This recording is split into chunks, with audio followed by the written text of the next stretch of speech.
All right, you cheese sticks, welcome to the Gnome. Follow me.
Welcome to Big Sandy 2024, and this Big Sandy is a very special Big Sandy. It has been 20 years since this event began, so we're going out with a bang.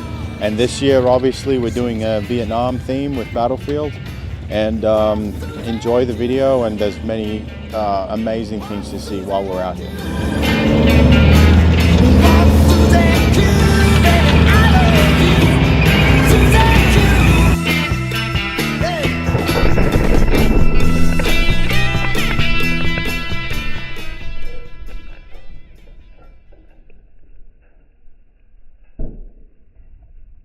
Mama, they sending me to Vietnam. I am reality.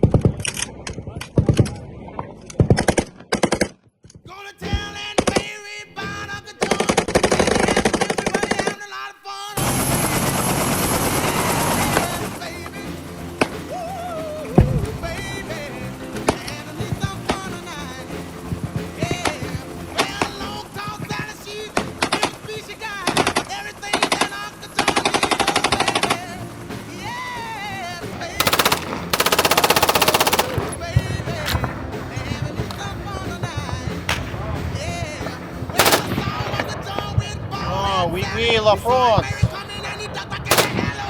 I eat dried frog's legs and powdered snail for breakfast.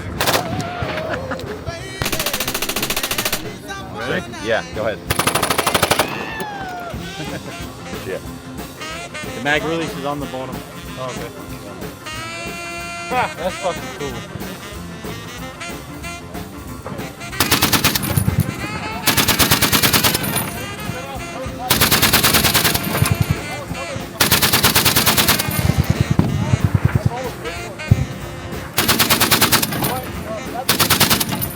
This is beautiful.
Every time.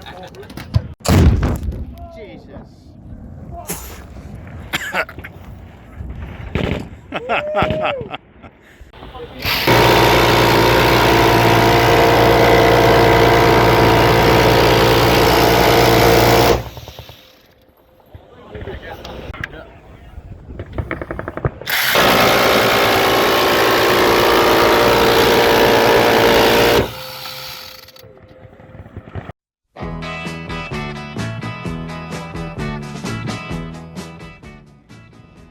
All right, meet Big Richard. We call him Dick. This is an M114 155mm US howitzer. This is currently the largest known firing artillery piece in private hands in the US, if not the world. And this is a very important special piece. This belongs to Battlefield Vegas, who have brought it out here for the Big Sandy 20th anniversary shoot. This gun was essentially derived during World War II, and it was such a simple system, very reliable in its nature, and there really was no reason to make any drastic changes or upgrades. So much so that it stayed in service from World War II through Korea, Vietnam, all the way into the mid-90s with the US. The gun is still in service in many other countries. So it's kind of like the Mar-Deuce M250 cal of the artillery world. Very simple, proven, no real need to change it. So we'll take you through a quick walkthrough and show you some features of the gun. So this is basically the business end of the gun, the 155mm round. Very versatile, many different forms of ordnance available. It even was nuclear capable. And essentially, in layman's terms, for those who don't really understand how artillery fire works, whilst this can be used as a direct fire weapon, it is more often than not an indirect fire in support of troops. So you see a lot in the movies when they're on the radio and they're calling for artillery support. There's a good chance this, for the US at least, was what was on the other side.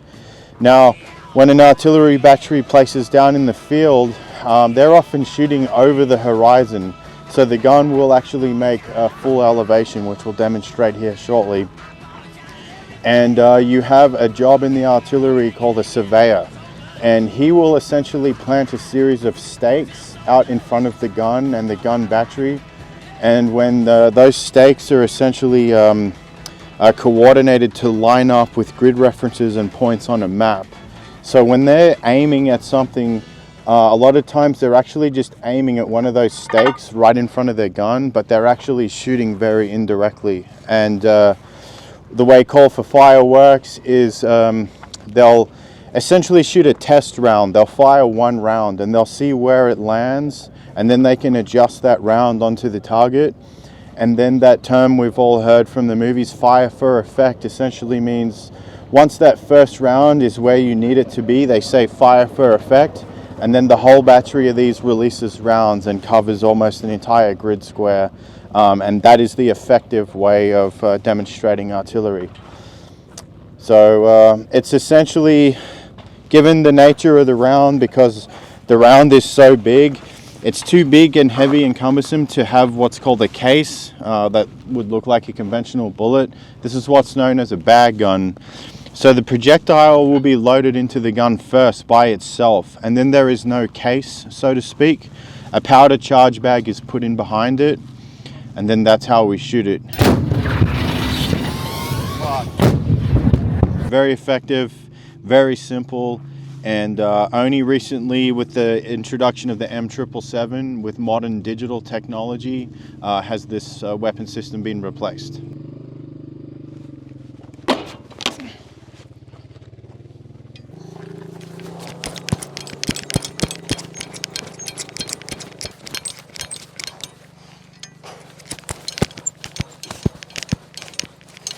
Okay, quite a workout.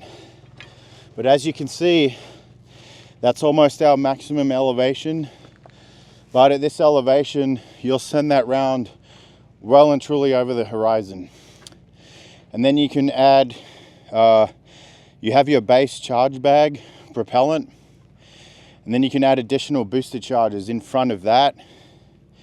And that actually boosts the pressure, and it gets more range out of the round. When the gun fires, it will hit about 3/4 of its recoil stroke.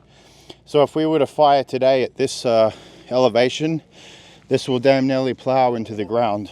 So they may have to dig sections out here to make room for the gun to recoil. We also have our assist springs. So this gun is so heavy, without those springs, it would be nearly impossible to elevate like this. But as those springs compress and relax, they actually assist the guy on the controls of making the job a little bit easier.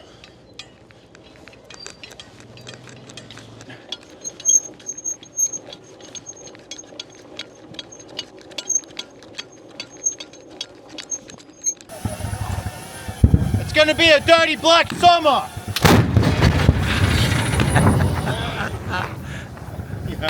Shit, yeah.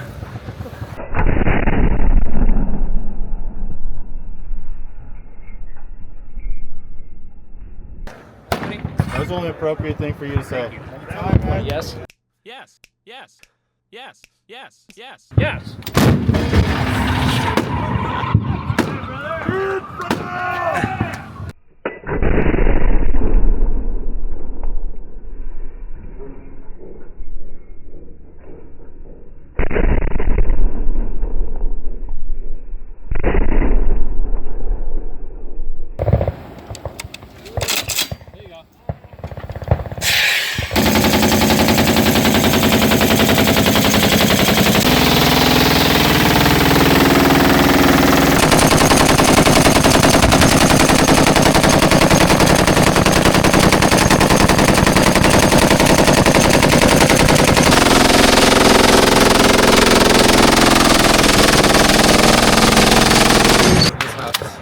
Okay?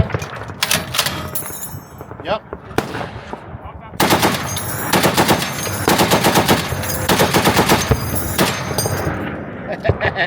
Good.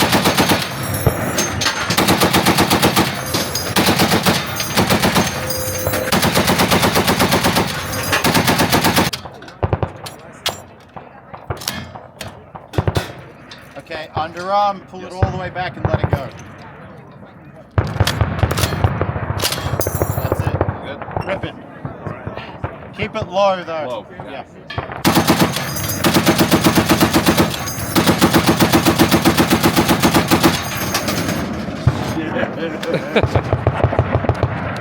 Alright, undergrafts all the way back and let it go.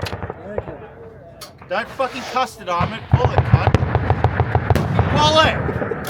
Jesus! Alright, look at the camera for Dad. Alright, send it. Go. Keep it slow, keep it slow.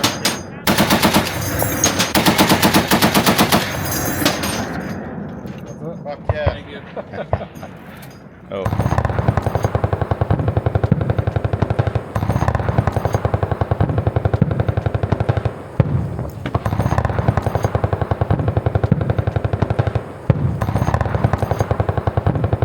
All right, the M113 ACAV.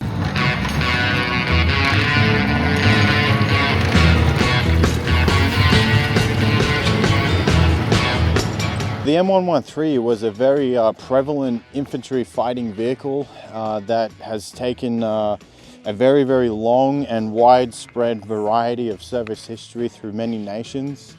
And when you say utility and modular, this vehicle is the definition of that. The M113 began as an APC or armored personnel carrier, and initially the role of this was to give more of a mobile protection for infantry fighting forces.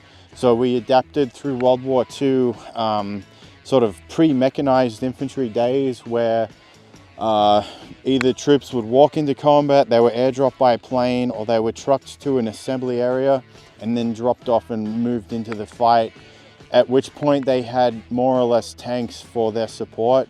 The half-track truck came in there and kind of was sort of like an attempt at making a truck more of a fighting vehicle.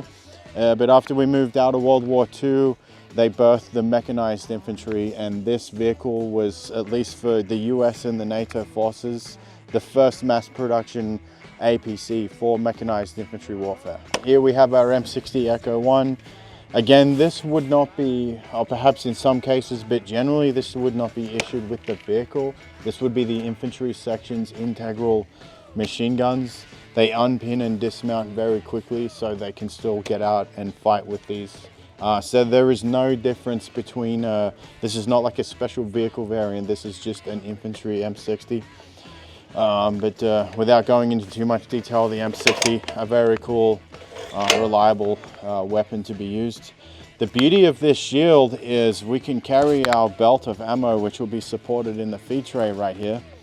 But it can also be manipulated so that we can engage in basically any directions. So we can be assaulting forward onto a position, and the main armament 50 cal can be orientated to the 12 o'clock position.